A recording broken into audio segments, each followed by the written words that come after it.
Preventiva spletnega nasilja. Kaj lahko naredimo starši?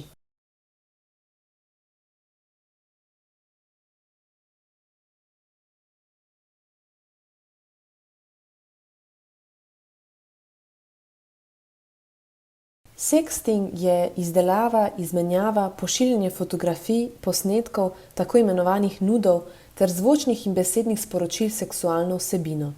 Ne pojavlja se samo med odraslimi, temveč tudi med mladimi in celo pri otrocih. Pošiljanje ali posedovanje golih fotografij, posnetkov, na katerih je oseba mlajša od 18 let, je kaznivo dejanje, saj gre za spolno zlorabo otrok, tudi če otroci ali mladi ta gradiva oblikujejo in pošiljajo prostovoljno. Kaznivo je tudi posedovanje in pošiljanje golih fotografij in posnetkov drugih oseb brez njihovega dovoljenja, tudi če so polnoletne.